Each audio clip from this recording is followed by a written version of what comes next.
So let's now have a look at the uterine cycle with a closer look, right? So let's have a look at it.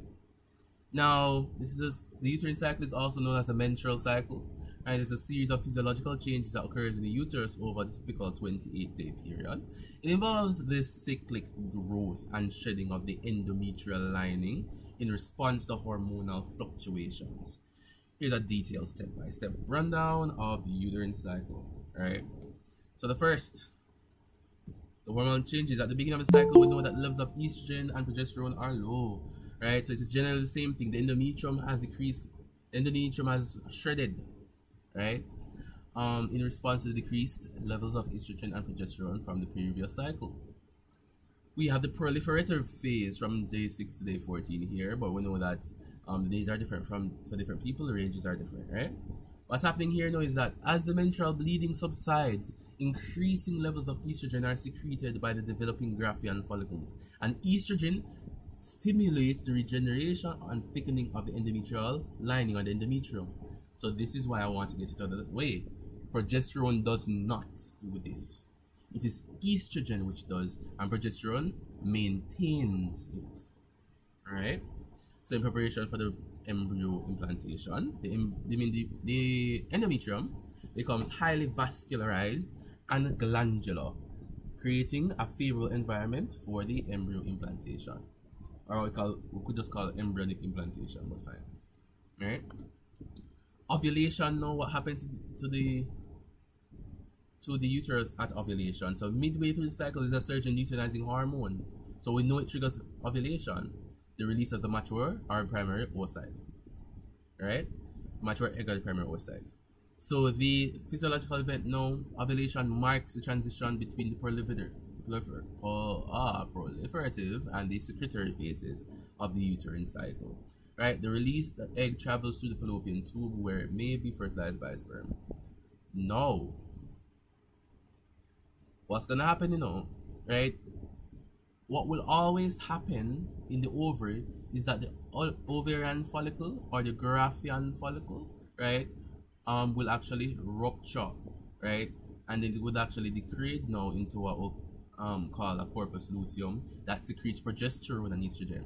So what's happening in the uterus now? The progesterone along with estrogen further thickens and vascularizes the endometrial lining, preparing it for the potential embryo implantation.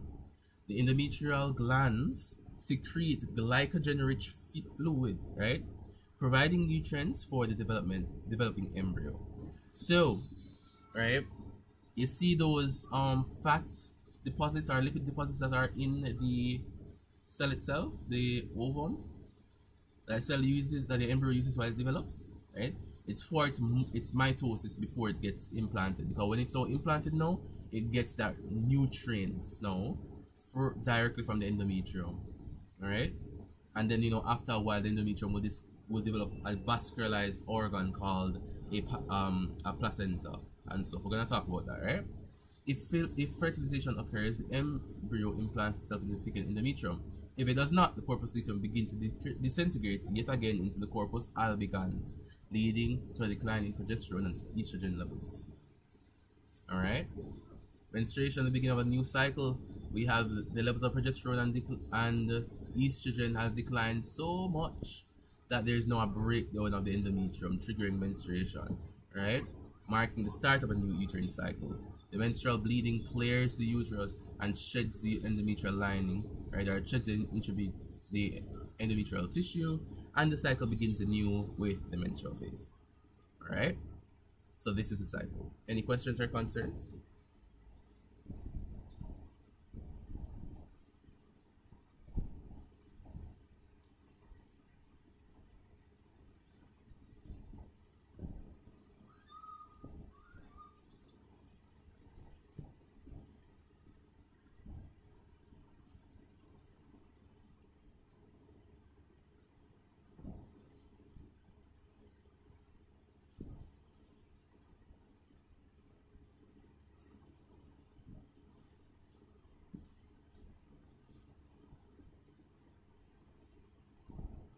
We'll see if there are any questions. So I'm just looking at the graphs for you guys to have a look at.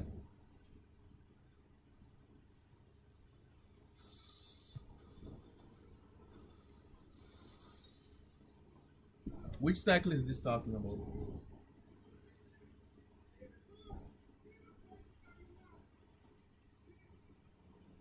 I mean, that's a weird question. It's fine.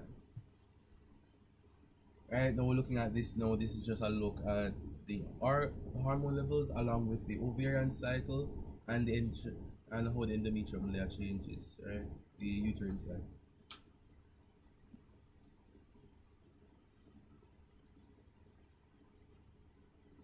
So we've talked about these. So it's the surge of luteinizing hormone there that causes the entire ovulation there. When estrogen increases, it increases the thickening of the layer, right? And then progesterone increases to maintain the thickness of the layer. When progesterone drops beneath estrogen, then you're gonna have menstruation occurring.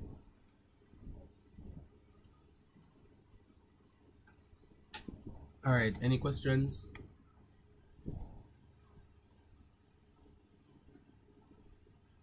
All right. It's another diagram.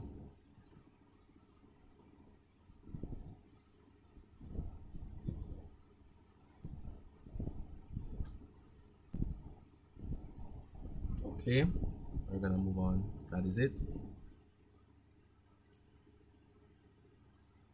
Any questions or concerns?